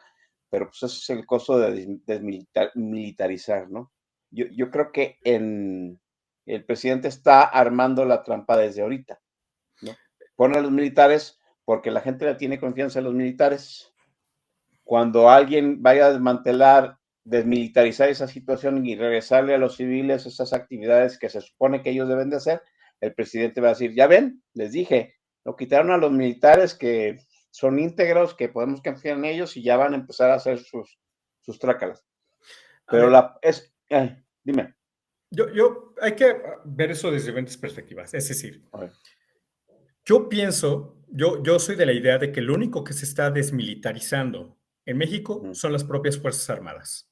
uh-huh, Es decir, en el momento en que las Fuerzas Armadas empiezan a decirles, ahora te vas a atender esto, las aduanas, y ahora te mandamos al Tren Maya, y ahora te mandamos al aeropuerto, y ahora te mandamos a lo que sea, ajá, que son tareas civiles, las Fuerzas Armadas van empezando también a perder identidad. Ajá. claro, Entonces, lo que realmente se está desmilitarizando en el país son las Fuerzas Armadas. Entonces, esa fortaleza institucional que se había forjado durante muchas décadas está justamente está menguando por ese tipo de política que está metiendo el presidente. No es la mejor ruta. Esta parte lo ha dicho, y justamente también es lo que, por las situaciones por las cuales pienso que no coincido con esta parte de lo que dijo Xochitl Gálvez de duplicar el número de la Guardia Nacional, ya expuse por qué. Pero ¿por qué me parece que es más apropiada su ruta en tareas de seguridad? Ella claramente lo dijo, pues vamos a sacar a los militares para enfocarlos en los temas en los que tienen que estar, y el tema que tienen que estar son la seguridad de la población. ¿Por qué? Porque justamente el personal militar está distraído en un gran número de tareas, ajá, que es muchas que no tienen nada que ver con lo que es su función primordial, la función para las cuales deberían de estar colaborando acorde a la actual inercia histórica del país, que es la seguridad. Entonces, sí, va a ser sin duda una de las narrativas que va a presentar ese López Obrador que ya no esté en la presidencia, o las personas que estén de Morena y que estén ahí van a decir, no, pues ahora van a meter al personal militar, pero también el personal militar digo, yo he conocido personal militar que es altamente honorable y comprometido, pero también he conocido personas que son despreciables. No sé si sean corruptos, pero no dudo que haya gente corrupta, ¿no? Entonces, justamente, pues no, el hecho de que una persona sea militar no indica que es una persona incorruptible. Ajá. Al contrario, de hecho, siempre va a ser mejor que haya ese tipo de alejar ese tipo de tentaciones. Y no lo invento yo, eso lo escribió, lo dijo Carlos Salinas de Gortari, creo que en su tercer informe de gobierno, lo pueden buscar en internet, él dijo, hay que tener presente el enorme poder corruptor del dinero del crimen. Ajá. Entonces ya era algo que se tenía muy en el radar de la clase política desde hace mucho tiempo.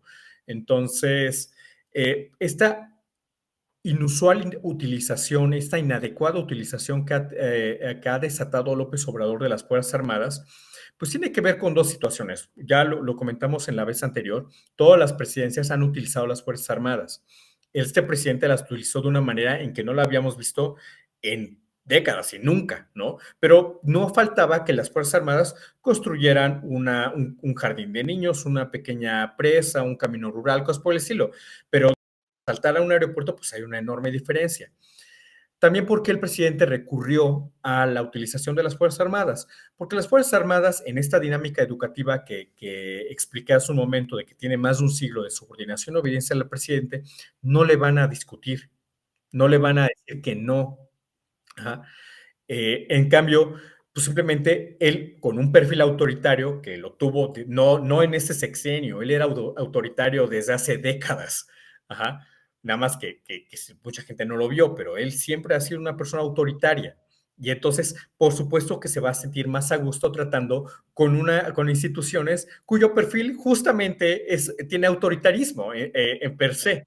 Ajá. Fíjate, no lo había visto desde esa perspectiva, pero me suena muy razonable, ¿no? La única institución que no le podía decir que no era el ejército. Por eso se Exactamente. entendió tan bien con ellos, ¿no?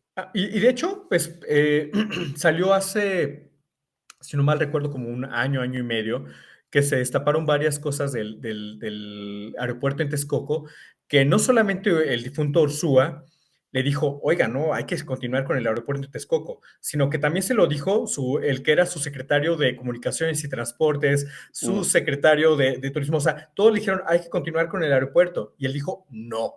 Entonces, ¿qué es lo que es él qué hace con esto? Pues él se salta estas incomodidades de estar tratando con personas civiles que lo van a andar cuestionando. Entonces, si voy a tener un personal militar que si yo le doy una orden la van a cumplir, pues mejor voy con y soy una persona autoritaria, pues voy con el personal militar que me va a obedecer sin chistar. Ajá. ¿Por qué? Sí, Porque para eso están educados. Ajá. Entonces, eso es parte también de por qué el presidente también depositó una gran parte de del trabajo en las Fuerzas Armadas. Y la otra situación que también no lo invento yo, lo retomo de un escrito que hizo Jorge Castañeda, hijo. Él escribió, bueno, también el presidente tuvo que recurrir a las Fuerzas Armadas porque con su draconiana política de austeridad en los primeros 2 años desmontó todas las capacidades del Estado. Y entonces corres a todo tu personal especializado, lo despides, lo obligas a renunciar, y pues ¿quiénes son los que te quedan? Pues los militares. mm, Ajá. Y entonces también por eso le empieza a echar mano más de los militares. ¿Por qué? Porque el propio López Obrador, al más dura línea de Thatcher, de Margaret Thatcher, desmantela todo el Estado, ¿no? Entonces, pues, ¿quiénes son los que le quedan? Pues las Fuerzas Armadas.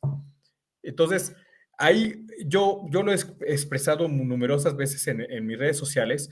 Una de las situaciones más importantes que va a tener la siguiente presidencia de la República es cuál va a ser la relación que va a tener con las Fuerzas Armadas. Porque hay que recordar que cuando se vota por la presidencia, se vota por dos cargos en una sola persona. Presidencia de la República, el cargo político, la jefatura del Estado, y la comandancia suprema de las Fuerzas Armadas. Son dos cargos, un cargo político y un cargo militar. Entonces, esta relación que va a tener con las Fuerzas Armadas, la próxima comandante suprema, es bien importante. Y a mí me queda más, eh, me da un poco más de tranquilidad el proyecto que pueda tener la candidata Xóchitl Gálvez. ¿Por qué? Porque ella misma lo ha dicho, conozco militares, mi propio hermano es militar. Es decir, ya como sea, tiene un know-how sobre cómo aproximarse a las instituciones militares, que yo francamente no estoy viendo en Sheinbaum. Y no lo estoy viendo también porque ella también tiene un corte autoritario como López Obrador. Y entonces ahí ya son dos sentidos de alerta que hay que poner atención en ese sentido, ¿no? Entonces, Me genera, vaya, yo en el 2018 advertí, lo puse también en redes sociales, lo puedo volver a repetir, yo advertí, leí los 3 proyectos que eran de mí, de Anaya y de López Obrador. El peor proyecto de seguridad es el de López Obrador. Va a incrementar los problemas.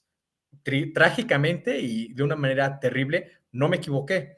Y entonces en mi evaluación que estoy viendo de las 2 propuestas de seguridad, la más viable es la de Xochitl Gálvez. Tiene sus detalles, por ejemplo, también lo de la megacárcel, pues yo francamente no le veo mucha situación, pero Ese punto de la megacárcel plus duplicar los miembros de la Guardia Nacional, pues va mucho en el sentido de nativa, pero a mí me dan que ver que debajo hay muy poco. ¿Qué voy a hacer para solucionar esta situación? a ver, ahorita hace un momento comenté vamos a ahorita a tratar lo de la megacárcel. Hace un momento mencioné que en política existen 2 situaciones, actitudes y votos, es lo único que cuenta. Y vamos a hacer un pequeño símil con lo que hizo López Obrador y el aeropuerto de Texcoco y por qué creó el aeropuerto Felipe Ángeles allá en Santa Lucía. López Obrador quería deshacerse de él no quería inaugurar una obra que hubiera arrancado Peña Nieto. Sí, Ajá. claro. Y es parte también del rompimiento con todo lo que él despreciaba, ¿no? Entonces, que ha sido una de las narrativas de su sexenio. Entonces, acabo con el aeropuerto de Texcoco y mando a hacer el aeropuerto de Santa Lucía. Desde mi punto de vista, pienso que Xochitl Gálvez persigue una narrativa similar con lo de la megacárcel. Porque las cárceles en México están, ¿qué dices? Cárcel, Universidad del Crimen. Ajá. Y la cárcel en realidad pues ya no le genera temor al crimen organizado. De hecho, en esta situación en la cual el crimen está envalentonado, no le teme a la figura de autoridad, no le está perdiendo miedo. Y lo que Xochitl Gálvez, yo veo que va por ahí, quiere retomar eso de yo soy la autoridad y me tienes que tener miedo. Ajá.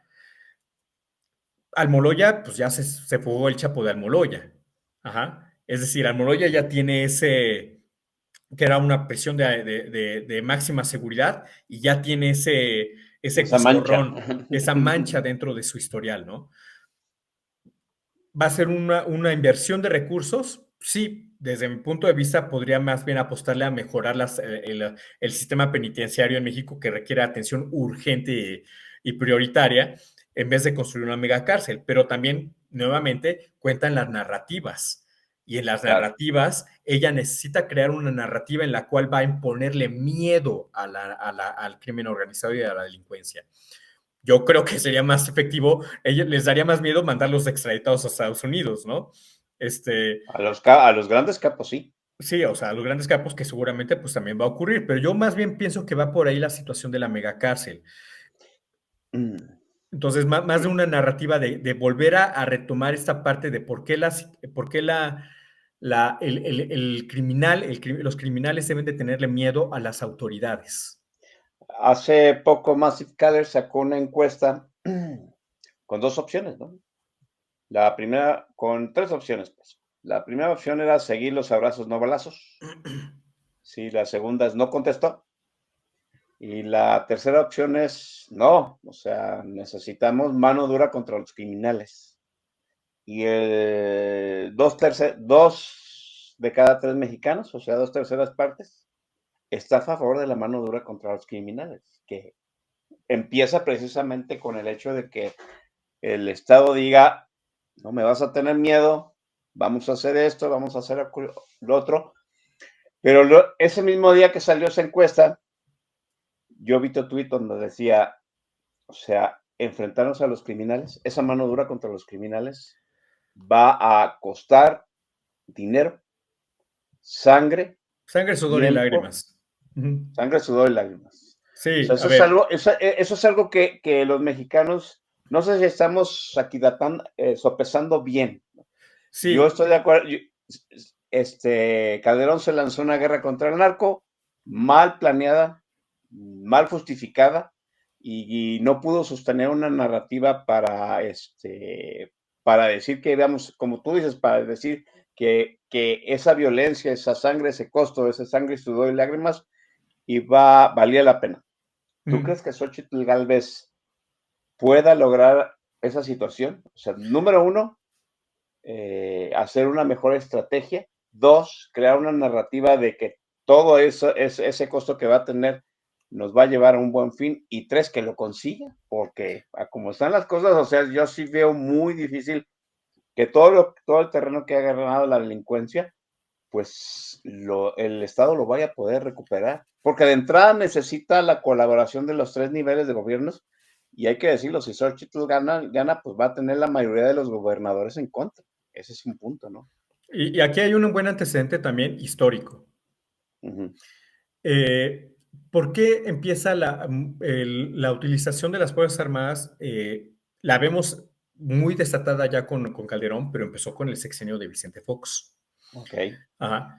Y eso no lo invento, pueden buscar a Pablo Moloesnik, él lo escribió y coincidió totalmente con su análisis cuando yo lo leí. Eh, a mí me gusta darle crédito a las personas cuando leo Se, lo se nota. lo que han leído y lo cual yo aprendo, ¿no? Y comparto el conocimiento que he podido adquirir. El, Se documenta que cuando llega Vicente Fox, le pasa esta situación de que la mayoría de los gobernadores eran priistas. Ujú. En México, la construcción de seguridad, la construcción de paz social, no se había construido a través de procuración de justicia y efectividad policial, se construyó con acuerdos políticos.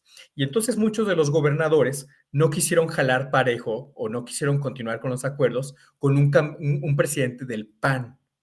Ajá. Y Mm. entonces es cuando se empiezan a romper este tipo de acuerdos. Ajá.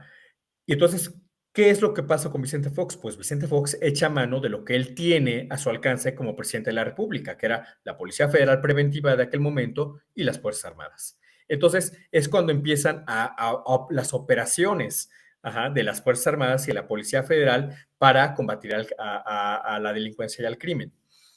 Es ahí cuando empieza. Entonces, sí, definitivamente, Xochitl va a tener esta situación en la cual va a tener un gran número de gobiernos estatales de Morena que no van a querer cooperar con la federación, pero tampoco, pero también sí y no, no quieren cooperar, pero van a estar obligados a cooperar con la federación. Ajá. ¿Por qué? Porque van a estar en la situación van a tener ganando Xochitl, si gana Xochitl, van a tener la presión de la figura hegemónica de López Obrador allá atrás presionándolos para que no cooperen con ella, pero por el Ujú. otro lado van a tener también la presión de mantener relativamente el control de sus estados. Entonces ahí Xochitl va a poder aplicar una que le aplicaron también, se aplicó en el gobierno de Peña Nieto. ¿No cooperas conmigo? Pues me recojo aquí a la Guardia Nacional y también lo ha dicho López Obrador. Recojo a la Guardia Nacional, recojo a las fuerzas federales y hazte pelotas tú, gobernador, gobernadora, ¿no? A ver cómo, si puedes con tu policía estatal. Entonces, Ujú. también la presencia de Fuerzas Armadas también es una herramienta de control por parte del gobierno federal en diferentes escalas. Ajá. Sí, ¿Por qué? Porque saben perfectamente que los policías estatales no tienen suficiente fuerza para enfrentar a los criminales. Entonces, por fuerza van a necesitar fuerzas federales, entiéndase, Ejército, Marina y Guardia Nacional. correcto. Entonces, va a tener que haber, hay una serie de tensiones políticas y de acuerdos políticos en las cuales los gobernadores de Morena, si gana Xochitl, van a tener que entenderse con la presidencia de la República en esta dirección de necesito la presencia de fuerzas federales, pero por este otro lado también voy a tener que aguantar la presión de una figura de López Obrador que me va a estar presionando para que no coopere con la presidencia de la República. Entonces, vamos a ver esos escenarios. Si llega a ganar Xochitl, vamos a ver esos escenarios durante todo el sexenio. Sobre la parte en la cual no estamos aquilatando la violencia que viene para el sexenio que viene. Es Xochitl, ella lo anunció, estoy leyendo aquí, lo de no más abrazos para los criminales.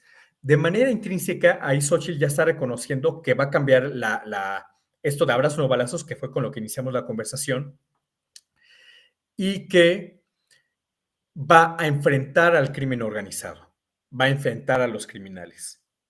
no está diciendo que va a haber violencia. Eso es la lectura entre líneas, pero va a haber violencia. Y esto es Sí, claro. demasiado lógico. Porque si durante, eso es un efecto, es un ejemplo muy burdo, pero funciona. Es un péndulo. Si durante este sexenio tú tuviste aquí contenido, contenido a las Fuerzas Armadas y que no actuaran contra el crimen, pues cuando tú sueltes el péndulo se va a ir hasta el otro lado. Y entonces va a incrementarse la violencia. Yo no creo que vaya a disminuir la violencia en el siguiente sexenio. Lo veo muy difícil, sobre todo también porque el crimen avanzó tanto que no va a ser fácil doblegarlo. Ajá. Justamente a eso iba lo de cuando yo escribí el tweet. No estamos dimensionando el avance del crimen organizado y cómo vamos a tener que pelear para poderle arrebatar el control territorial de muchas, de grandes partes del territorio que el Estado tiene que recuperar. Y eso sí va a ser única y exclusivamente con Fuerzas Armadas. Y esto fue consecuencia de que en este sexenio no se actuó contra el crimen. Ajá. Entonces, va a ser una consecuencia de, pero sí veo lamentablemente que el número de personas que mueran por inseguridad y violencia sí va a seguir siendo muy alto en el siguiente sexenio. Pero definitivamente hay que avanzar en este tema. ¿Cuáles son las cosas que yo veo positivas dentro de esta propuesta? Que habla acerca de apoyar a las policías locales. Ajá. De apoyar a las policías locales, ella mencionó el sueldo de 20,000 pesos para las policías municipales y estatales. A mí me parece eso una buena medida. Ajá. ¿Por qué? Porque justamente pues hay policías, yo no lo invento, hay muchos estudios. Causa en Común es una de las principales instituciones que hacen este tipo de investigación. Causa en Común lo pueden buscar, la situación de policías. Hay policías que pagan su propia munición, pagan sus propios uniformes, cosas por el estilo. Entonces están en situaciones realmente paupérrimas. Apoyar a las policías es un tema fundamental, darles seguridad social a sus familias, darles apoyos, viviendas, cosas por el estilo. Eso es fundamental para que el propio policía también empiece a generar orgullo y espíritu de cuerpo con sus propios compañeros policías. Eso es de largo aliento. Justamente igual, no se va a resolver en un sexenio. Y eso es bien importante que la población lo tenga ubicado. No es que llegue Xochitl y al final de su sexenio, no manches, México ya llegó, va a ser el país más pacífico del mundo. No, no va a ocurrir. Esto va a tardar tiempo. Quiere combatir la extorsión, me parece también que es, es algo fundamental. Y el Fondo Nacional de Atención a Víctimas. Ahorita hace un momento hablamos de los desaparecidos. Yo creo que la crisis de personas desaparecidas en México es de las más grandes tragedias que tiene este país. Que simplemente en el momento en que ahorita tú y yo estamos hablando, o que lo está escuchando el público, son 9:43. En estas hora 40 minutos que ya vamos hablando, ya murieron 3 mexicanos de manera violenta. Esto es una desgracia, es una tragedia. Ajá. No podemos continuar así y no podemos continuar como justamente lo pretendió hacer este gobierno, de echarlo abajo del tapete, ¿no? Desaparecer a los desaparecidos. No se puede continuar con eso y es parte del reconocimiento del problema. Porque en el momento en que empieza a reconocer el problema, va a ser doloroso. El propio gobierno va a tener que adquirir el descrédito de haber, como Estado, de haber llevado una estrategia equivocada durante más de 18 años, pero es la única ruta para poder empezar a corregir esta situación que, repito, subrayo, no va a ser rápido.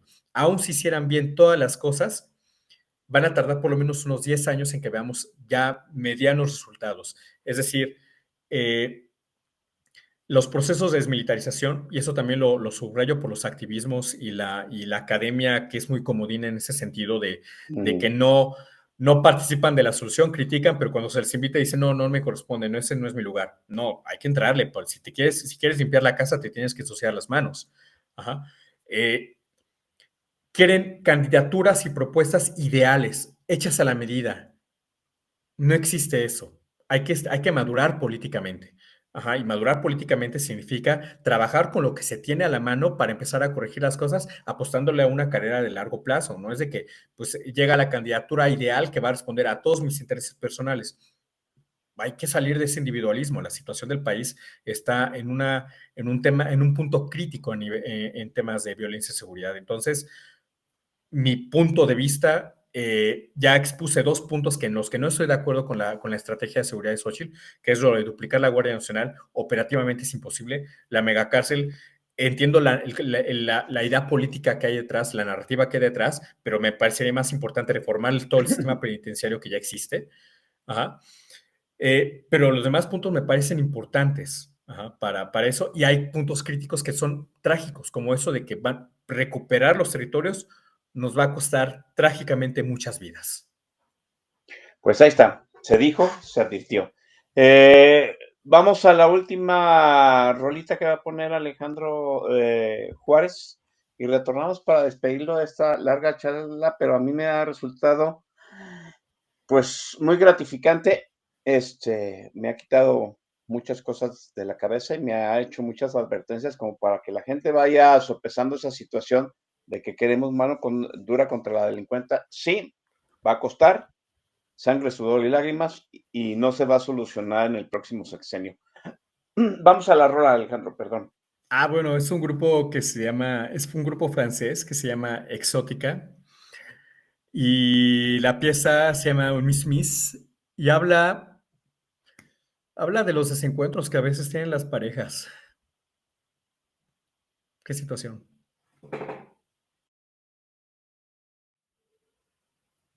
Oiga, nótese cómo sí soy de ahí. No, o sea, ese pop electrónico sí. Perdón, es una cuestión aquí de formación generacional. Oiga, déjeme despedir a Alejandro Suárez mientras permítame quitar el chat aquí de la pantalla. Alejandro, créeme que cada vez que vienes aprendo mucho, reflexiono más, me dejas mucha tarea y me da un gustazo tenerte aquí en el programa porque siempre resuelves acertadamente muchas situaciones de temas que mucha gente desconoce, pues, y no sopesa como debería de sopesar las cuestiones del ejército y de seguridad. Yo te agradezco, Alejandro, que hayas estado el día de hoy y te vamos a pasar, por supuesto, tu boleta de tiempo extra. Muchísimas gracias, Alejandro. No, pues muchísimas gracias, Oscar. Un gusto poder participar aquí, compartir conocimientos, es lo más importante. Yo soy partidario de que, de hecho, tengo mi etiqueta, conozca sus Fuerzas Armadas, diálogo civil militar. Mientras más conozcamos de nuestras Fuerzas Armadas, mejor podemos exigir una mejor utilización de ellas. Ajá. Entonces, pues hay que involucrar a diversos actores. Los medios de comunicación son fundamentales para expresar, para compartir este conocimiento, pero aparte de hacerlo sin prejuicios. Es decir, yo puedo hablar cosas buenas de las Fuerzas Armadas, puedo hablar también cosas feas de las Fuerzas Armadas. Por ejemplo, ahorita quiero retomar lo que te pusieron de los cadetes de Sonora. Ajá. Preguntaba a alguien en el chat de mi opinión de los cadetes de Sonora. Ese es un buen ejemplo de cuando un comandante no sirve, cuando hay un mal comandante. Ajá. Que un comandante que no evalúa la capacitación las capacidades de su personal, no evalúa las condiciones del terreno y ese tipo de circunstancias que son básicas antes de dar una orden. Ajá. Y que manda al personal a exponerse de manera gratuita y pues hoy pues, perdimos personal, familias que están llorando a sus muertos por una orden equivocada. Ajá. Entonces, son los contrastes. Al tiempo que te puedes encontrar con un buen comandante y que te puede ayudar muchísimo y te puede impulsar y aprendes, te puedes encontrar un mal comandante que te cuesta la vida. Ajá. Exacto. Entonces, solo justamente ese es el tema de los cadetes sonoras es un gran ejemplo de cosas que no sé, que no cualquiera puede tener mando. Ajá. Tenemos, entonces, y nosotros en nuestro papel como ciudadanía tenemos que exigir que la persona que aspira a ser comandante suprema, ajá, tenga las mejores capacidades, tenga la mejor estrategia, cosas por el estilo. Yo ya expuse cuál es mi punto de vista y criticando todavía, ajá, Sí. aún con las críticas que hice, pienso cuál es la mejor opción acorde a la situación nacional del país. Estamos en un país libre, pero justamente información veraz y veracible que podamos demostrar y pues con un gusto haber compartido este espacio contigo. Oye, un lujo de haberte tenido aquí, sobre todo precisamente para esa situación. dar más información acerca de un punto que generalmente nadie toma en cuenta, que es esa situación acerca de la relación entre el presidente y las Fuerzas Armadas, y ahora el tema que está principalísimo en las campañas, que es el de seguridad. Sí, A ver cómo nos va. La nada más advertencia ya está dada que nos va a costar mucho tiempo, ¿no? sí, nada Dime. más para puntualizar ese tema que acaba de decir de que muchas personas en México, por las circunstancias del país, hay muchos especialistas, muchas personas especialistas en militarismo y militarización. Uh-huh. No tengo la menor duda de que hay muchísimas personas, sobre todo de la academia, activismos, que han trabajado mucho en militarismo y la militarización. Hay que leerlas, pero hay pocas personas especializadas en Fuerzas Armadas. Militarismo o militarización es un tema, Fuerzas Armadas es otro tema. Están cerca, conviven, pero no son lo mismo. Exacto. Y tienen que dialogar este tipo, estos conocimientos, ¿no? El conocimiento de las Fuerzas Armadas y el conocimiento de militarismo y militarización. Lamentablemente, desde mi punto de vista, las personas especializadas en militarismo y militarización no son muy proclives a dialogar con las personas que saben de Fuerzas Armadas. Y también hay un chorro de personas que Fuerzas Armadas que no quieren involucrarse porque están casadas con la idea de que todo lo de las Fuerzas Armadas es bueno, sale perfecto, cosas por el estilo. No, tampoco es así. Hay que aceptar que hay errores y fallas y hay que aceptar también que hay aciertos para poder empezar a destrabar estas conversaciones que necesitamos, y por eso Política Nacional, un gusto participar porque creo que es un buen punto para impulsar ese tipo de diálogos. Sí, sobre todo que se dialoga con gente de a pie, ¿no? Que a veces no pierde esa noción. Te agradezco, Alejandro Juárez. Muchachos, nos vemos la semana que entra. Yo les digo, cuídense, aquí estaremos. Gracias. Buenas noches. Buenas noches.